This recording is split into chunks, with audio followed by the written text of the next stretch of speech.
Morning பிரேக்ஃபாஸ்ட்டுக்கு இல்ல night டின்னருக்கு என்ன சாப்பாடு பண்ணுறதுன்னு தெரிலையா? இட்லி மாவு, தோசை மாவு இல்லாத சமயத்துல இந்த மாரி நீங்க ட்ரை பண்ணி பாருங்க. டேஸ்ட் அட்டகாசமா இருக்கும். சட்டுன்னு ஈஸியா 10 நிமிஷத்துல செஞ்சிடலாம். வாங்க எப்படி செய்யலான்னு பார்க்கலாம். மிக்ஸி ஜார்ல 1 கப் ரவை எடுத்துக்கோங்க. 1/2 கப் கோதுமை மாவு எடுத்துக்கோங்க.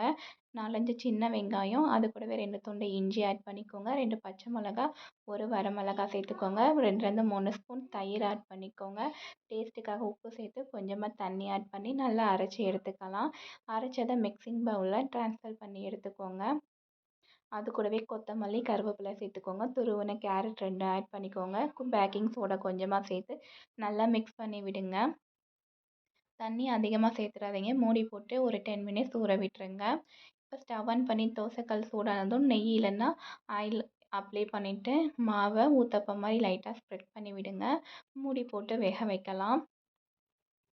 ஒன் சைடு வெந்ததும் இன்னொரு பக்கம் திருப்பி போட்டு எடுங்க. பாருங்கள் எவ்வளோ சூப்பரான டின்னர் ரெடி ஆயிடுச்சுன்னு. 2 சைடும் திருப்பி போட்டு எடுங்க. இதை தேங்காய் சட்னி கூட வச்சு சர்வ் பண்ணுங்கள். டேஸ்ட்டாக அட்டகாசமாக இருக்கும். இந்த மாதிரி வேணும்னா மறக்காமல் நம்ம சேனலை சப்ஸ்கிரைப் பண்ணிவிட்டு லைக் பண்ணிடுங்க. தேங்க்யூ.